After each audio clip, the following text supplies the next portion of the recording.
So the LLC was in rare form this week at the Lakota Nation Invitational Tournament. We met with the LNI board a couple weeks ago. They said they were not going to allow them. However, Wednesday, people started sending us a bunch of pictures that they did have an exhibit. An LNI board member reached out to me and said that the LLC threatened them with a lawsuit. So anyway, they use these opportunities when they come into Lakota spaces to kind of give them an insider status, so then they can exploit that and market their products to the outside world, America, Europe, wherever. And they do a lot of press, and the local news stations, they just pick them up. They don't even think twice about what they're doing. Not doing any research, not realizing that this guy and his corporation are banned from Standing Rock. It's well documented how much money he makes off of our data. Here's the resolution where they got banned, reject, ban, and float from our reservation. The non-Lakota controlled and operated Lakota Language Consortium, the Language Conservancy, Wilhelm Maya and Jan Ulrich. Just so you can see it signed. They hired a new deputy director. This is how you know, as an Indian person, when you're creating change. When Washichu folks hire your own people to go against you and to do their talking for them. It's nothing new. Agents did this in the past. So anyway, they're pushing this new Lakota Dictionary 3.0. This dictionary is copyrighted by a company in Chestia. The LLC has stated that LinkU, or whatever it's called, they own the software, but they don't own the data. So the next question is then, who owns the data? Because it's not any Lakota tribal governments. No tribes share in these revenues. So the big problem is when the press, they pick up like the LLC's press releases and they just run them without any second thought, without any kind of analysis or anything. Like Indian Country Today. This interview was on KOTA. Just a reminder, they're banned. This news release is kind of comical. They put it out, they write it like an article, they interview themselves. They quote themselves. Of course, Maya's going to give his little saviorism stuff. The new Lakota Dictionary exponentially expands the breadth and depth which people can now express themselves in Lakota. We could not express ourselves in Lakota until this book came out. It's a game changer.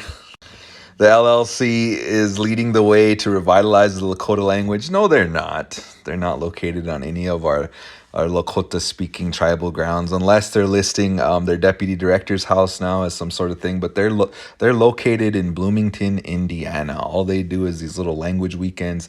They take our data and they sell it back to us. The language weekends, all they are is to sell their products.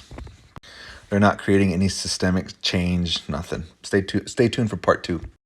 So another thing the deputy director has been up to is he's recruiting people to do these videos. And what they're asked to do is talk about the 3.0 Lakota Dictionary. And then he's been saying that he's going to give them the LLC suite or give them access to all the LLC products. So back to that dictionary. In an article to Lakota Times, Wilhelm Maya says that the electronic database used to build the dictionary contains detailed records of the sources of each word and sentence. This is the main moneymaker of the LLC, and this corpus database, no Lakota tribes have access to this corpus database. LLC will give back recordings here and there, but they will not and don't talk about this database. I repeat, no Lakota tribe has access to this database.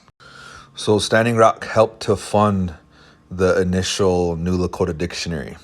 According to their press release, this was inspired by Ella Deloria.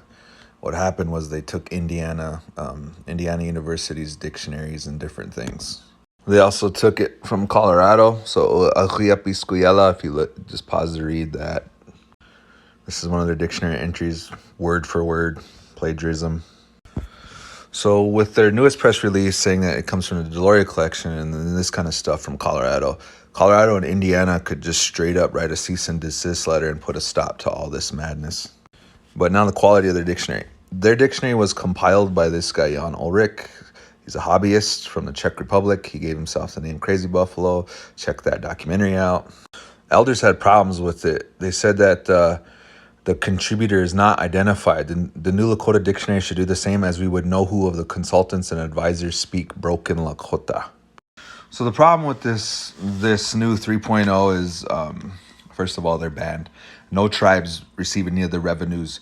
This work has never been peer reviewed, or there's no citations listed on any of it. Elders who have problems with this, they cannot, nor do they have access to changing any of these entries.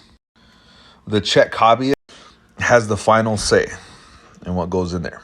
So he's remaking our language into his image and what he thinks it should be. But the big thing is this electronic database that our tribes don't have access to. Pay attention, fam. Work on your digital literacy.